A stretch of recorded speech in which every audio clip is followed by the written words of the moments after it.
네, 앞서 경매를 할 때 쉬운 물건을 찾는 방법에 대해서 소개를 했었는데요. 그중에 이제 했던 이야기가 임차인이 만일 있다면 대항력이 없는 물건을 고르는 게 쉽고 안전하다라는 이야기를 했어요.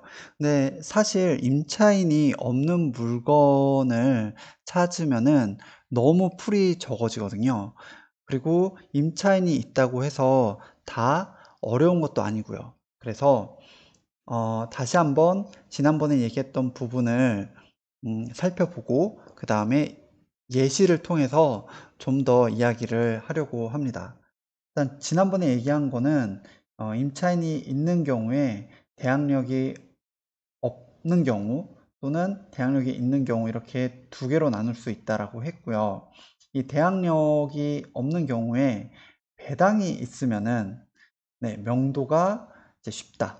그리고 배당이 없으면 이제 명도가 어렵다라는 이야기를 했고요.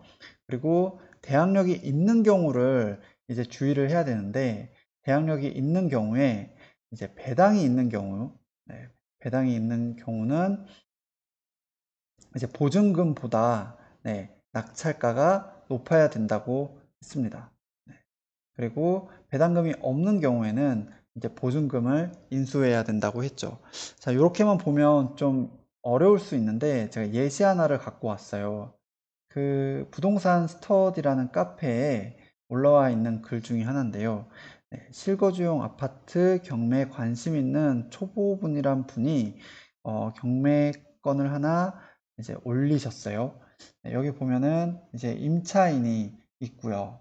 그리고 음, 등기사항을 보도록 할게요. 등기사항을 보면 2017년 10월에 소유권 이전이 되고 그리고 2018년 12월에 근저당이 설정이 됐어요.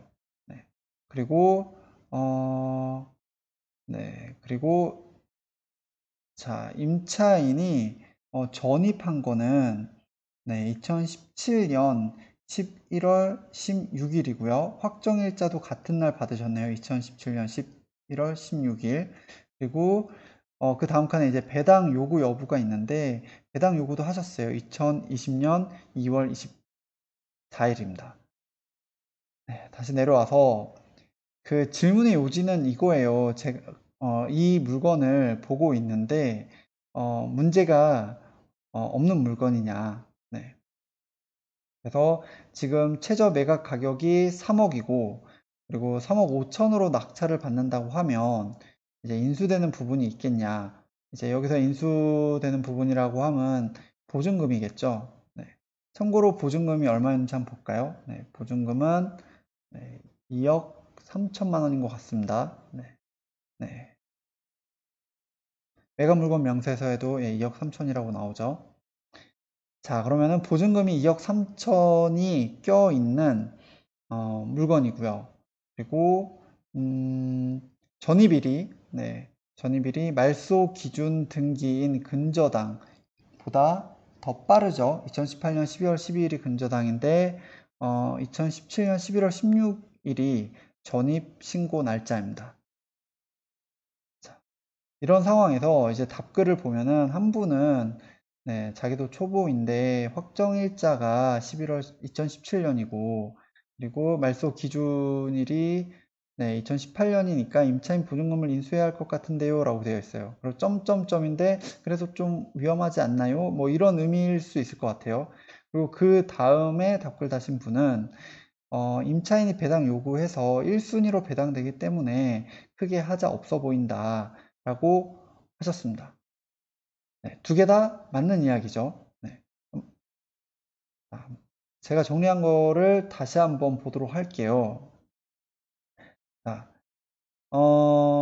임차인이 있는 경우, 임차인이 있는 경우 첫 번째는 대항력을 확인을 하는 거죠. 경매에서 대항력이 있다는 의미는 전입신고가 말소 기준 권리보다 빠르다는 거고요. 이제 대항력 있는 임차인 또는 선순위 임차인이라고도 하죠. 그래서 이런 대항력 여부가 확실하지 않으면 입찰하면 안 됩니다. 경매 사이트에서는 임차인 미상 또는 임대차 관계 알 수 없음이라고 표시가 되어 있지요. 자, 그런데 이 대항력과 배당받는 건 달라요. 네. 대항력이 있다고 해서 배당을 다 받는 것도 아니고, 네. 대항력이 없다고 해서 배당을 못 받는 것도 아니죠. 이 배당이라는 거는 경매를 통해서 법원으로부터 받는 거고요. 그 대항력이 있는 경우에는 이런 법원으로 받은 배당뿐만이 아니라 이 채권자, 그러니까 낙찰자죠. 못한 것 같은데 낙찰자한테도 보증금을 요구할 수 있다는 의미입니다. 그러니까 네. 그래서 굉장히 강력한 거죠. 자, 그런데 앞에 봤던 사례는 네, 대항력이 있는 경우였죠. 자, 그러면 1단계에서는 네, 대항력을 확인했습니다. 대항력이 있는 임차인으로. 자, 그렇게 되면 그 다음 단계는 네, 그 배당을 받는지 여부를 확인하면 되는 거예요. 네, 그럴 때는 이제 등기부 등본상 우선 변제권의 순서를 확인하면 되는데요. 네, 이 우선 변제권이라고 함은 네, 그 채권의 순이겠죠. 네. 자기가 배당을 받는 순서가 될 텐데 그 기준일은 전입 신고일과 그리고 확정일자 중에서 늦은 날짜예요. 아까 봤던 사례의 경우에는 전입 신고일과 확정일자가 동일했죠. 2017년이었습니다. 자, 그리고 이 우선 변제권의 순위가 빠르고 배당을 전부 받는다면 문제없는 물건이에요. 네. 자, 이 임차인의 우선 변제권의 순위는 네, 몇 번이죠? 네, 1번이죠. 왜냐하면 전입신고일과 확정일자가 모두 2017년이었고 그리고 말소 기준 권리가 2018년 12월입니다. 네, 다시 말해서 이 임차인은 대항력이 있고 또 우선 변제권의 순위도 빠르기 때문에 법원 경매에서 낙찰이 되면은 그 낙찰금을 제일 먼저 받는 사람인 거예요. 그래서 이렇게 우선 변제권의 순위가 빠르고 배당을 전부 받는다면 오케이인 거죠. 네.